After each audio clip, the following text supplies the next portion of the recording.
తెలంగాణ అసెంబ్లీలో రేవంత్ రెడ్డి వ్యాఖ్యలు పెను దుమారానికి దారితీశాయి. ఎందుకంటే సీఎం రేవంత్ రెడ్డి బీఆర్ఎస్ ను విమర్శించే సమయంలో ఎమ్మెల్యేలు సబితా ఇంద్రారెడ్డి, సునీత లక్ష్మారెడ్డిలను ఉద్దేశించి ఓ ఘాటైన కామెంట్ చేశారు.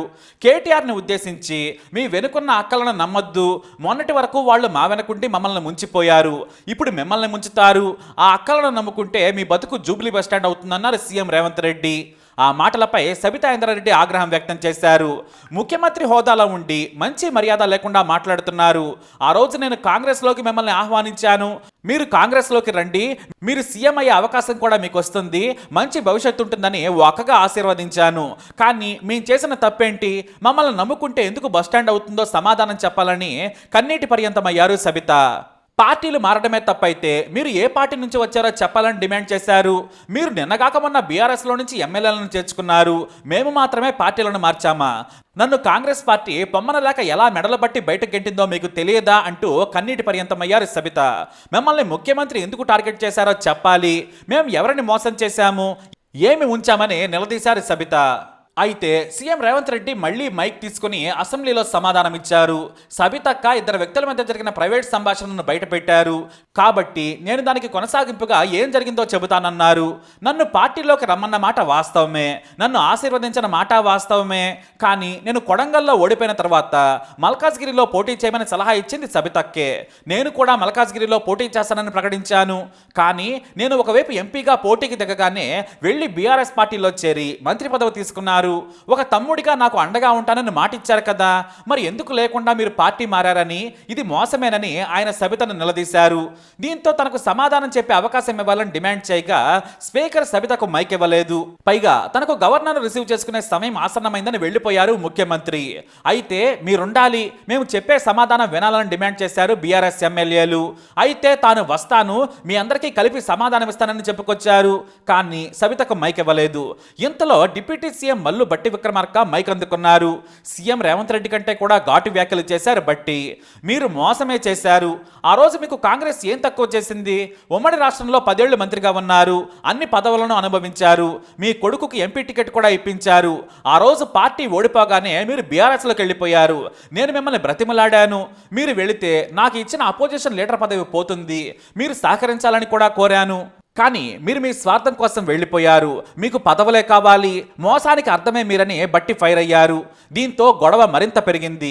మైక్ ఇవ్వాలని బీఆర్ఎస్ నేతలు డిమాండ్ చేసినా కూడా స్పీకర్ ఇవ్వలేదు. దీంతో సీఎంకు వ్యతిరేకంగా నినాదాలు ఇచ్చుకుంటూ బయటకొచ్చారు. ఆ తర్వాత మీడియాతో మాట్లాడి కన్నీటి పర్యంతమయ్యారు సబిత. ఆడబిడ్డల ఉసురు మీకు తగులుతుంది, ఆడబిడ్డలను అవమానించిన పతనం నేటితో మొదలైందని ఫైర్ అయ్యారు. మరోవైపు కేటీఆర్ ఆగ్రహం వ్యక్తం చేశారు. ముఖ్యమంత్రి రేవంత్ రెడ్డి అహంకారంతో మాట్లాడుతున్నారు, కళ్ళు కనిపించకుండా ఆడవాళ్ళని కూడా చూడకుండా మాట్లాడుతున్నారు, తాను విమర్శలు చేసి సమాధానం చెప్పేందుకు కూడా అవకాశం ఇవ్వలేదని ఫైర్ అయ్యారు. ఇక మరుసటి రోజున సీఎం రేవంత్ రెడ్డి సబితా, సునీత లక్ష్మారెడ్డిలపై మరోసారి సీరియస్ అయ్యారు. నేను నాకు అక్కలనుకునే సమాధానం చెప్పాను, తప్పుడు మాట మాట్లాడలేదన్నారు సీఎం రేవంత్ రెడ్డి. మీరు కేటీఆర్ నమ్ముకుంటే ఆయన సోదరి మాదిరిగానే మీ జీవితం కూడా అయిపోతుంది. కవిత జైల్లో ఉంటే ఢిల్లీలో బేరసారాలు మాట్లాడుకున్నారని మరోసారి రేవంత్ అన్నారు. సొంత చెల్లెల్ని జైల్లో పెట్టినా కూడా ఢిల్లీ వెళ్లి రాజకీయ ఒప్పందం చేసుకున్న నీచులని ఫైర్ అయ్యారు సీఎం రేవంత్ రెడ్డి. ముందు మా అక్కలను నమ్ముకుంటే కేటీఆర్ బతుకు జూబ్లీ బస్టాండ్ అవుతుందన్న రేవంత్ ఈసారి కోపాన్ని తగ్గించే ప్రయత్నం చేశారు. కేటీఆర్ నమ్ముకుంటే మీ బతుకు బస్టాండ్ అవుతుందన్నారు. అక్క, మీరు వాళ్ళ ఉచ్చులో పడద్దని సూచించారు. మైక్ ఇస్తే శాపనార్థాలు పెడుతున్నారు, ఇవ్వకుంటే పోడియం దగ్గర నిరసనలు చేస్తున్నారు. నేను చెల్లెలు జైల్లో ఉంటే రాజకీయాల కోసం బజార్లో తిరిగేవాడిని కాదు, దొరపడిన కుట్రలో అక్కలు బందీ కావద్దన్నారు సీఎం రేవంత్ రెడ్డి. ఈ వ్యాఖ్యలపై సబిత మరోసారి సీరియస్ అయ్యారు. ఆడబిడ్డలను అవమానించారు, మైక్ ఇవ్వలేదు, కనీసం ఆడపిల్లలపై జరుగుతున్న అత్యాచారాల గురించి మాట్లాడదామన్నా కూడా అవకాశం ఇవ్వలేదు. ముందు రోజు మిమ్మల్ని నమ్ముకుంటే కేటీఆర్ బతుకు బస్టాండ్ అవుతుందన్నారు. మీరు ఆడబిడ్డలను అవమానించిన తీరు ప్రజలు చూశారు. వారి కోపం చూడగానే ఇప్పుడు మేము కేటీఆర్ నమ్ముకుంటే బస్టాండ్ అవుతుందంటున్నారు సీఎం. ఇదేనా అవకాశవాద మాటలు? ఇప్పటికైనా క్షమాపణ చెప్పకపోగా మళ్ళీ అవే మాటలు మాట్లాడుతున్నారని సీరియస్ అయ్యారు సబిత. ఈ వివాదం చినికి తుఫారుగా మారింది. ఆడబిడ్డలను సీఎం అవమానించారని బీఆర్ఎస్ శ్రేణులు తెలంగాణ వ్యాప్తంగా ముఖ్యమంత్రి దిష్టిబొమ్మలను దగ్ధం చేశారు.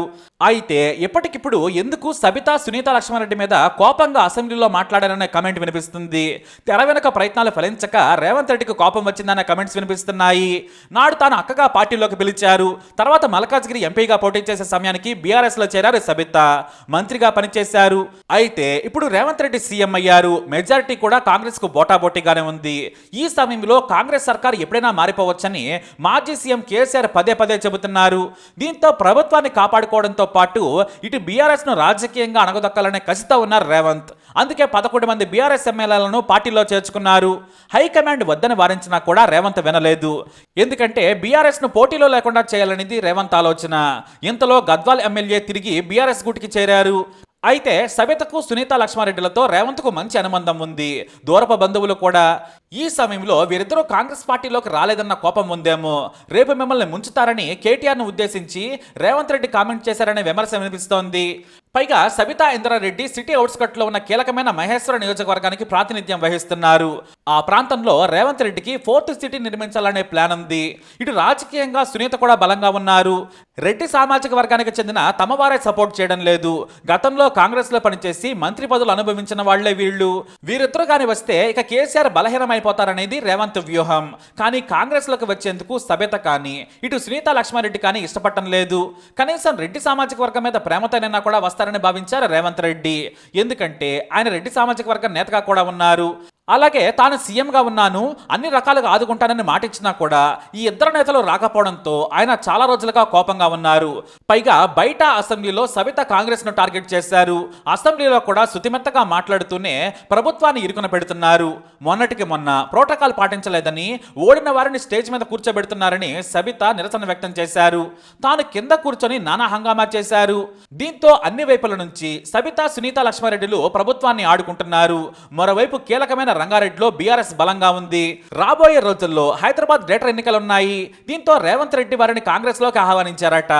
కానీ వారి నుంచి తిరస్కరణ ఎదురైందని, అందుకే ఇలా పాత కొత్త కోపాన్ని వెళ్ళగక్కుతున్నారనే వ్యాఖ్యలు బీఆర్ఎస్ నుంచి వినిపిస్తున్నాయి. వాళ్ళిద్దరూ బీఆర్ఎస్ నుంచి వస్తే పార్టీలో కీలకమైన నేతలు ఉండరనే భావన ఉంది. దీంతో ఈ చిన్న కమెంట్ కాస్త పెను దుమారానికి దారితీసింది. ఏదేమైనా రేవంత్ రెడ్డి ఆ అక్కలను నమ్ముకుంటే మునుగుతారని కేటీఆర్ అన్నారు. ఇప్పుడు వివాదం పెద్దది కావడంతో కేటీఆర్ నమ్ముకుంటే మునుగుతారక్క అని కవర్ చేయబోయారు. మొత్తానికి ఇది ఇప్పుడు పెను రాజకీయంగా మారింది. యావత్ మహిళా సమాజం ఈ వివాదాన్ని గమనిస్తుంది అన్న విషయం మాత్రం మనం మరిచిపోకూడదు. మరి సీఎం రేవంత్ రెడ్డి వ్యాఖ్యలపై మీరేమంటారు? అభిప్రాయాన్ని కమెంట్ ద్వారా తెలియజేయండి. ఈ వీడియో అప్డేట్స్ కోసం మా ఛానల్ ఫాలో అవ్వండి. అలాగే తప్పకుండా సబ్స్క్రైబ్ చేసుకోండి. మాటలకు అధికారం కోసం కాంగ్రెస్ ను వదిలి టిఆర్ఎస్ పార్టీలో చేరి మంత్రి పదవి పొంది తమ్ముని మోసం చేసింది కాబట్టి ఈ రోజు నమ్మొద్దు అని కేటీఆర్ కి చెప్పిన అధ్యక్ష. ఇది నిజమా కాదా సబితక్కను గుండె మీద చేసుకొని చెప్పమని ఉంది. నన్ను మల్కాజ్గిరిలో పోటీ చేయి కాంగ్రెస్ నుంచి, నీ ఎన్నికల్లో నేను గెలిపించే బాధ్యత తీసుకుంటా నాకు చెప్పి నేను ఎన్నికల్లో నిలబడడం డిక్లేర్ అయిన తర్వాత కాంగ్రెస్ ను వదిలేసి టిఆర్ఎస్ లో చేరి మంత్రి పదవి పొంది ఈ రోజు వచ్చి మాకు నీతులు చెప్తే మేమేమన్నా అమాయకులమా అధ్యక్ష?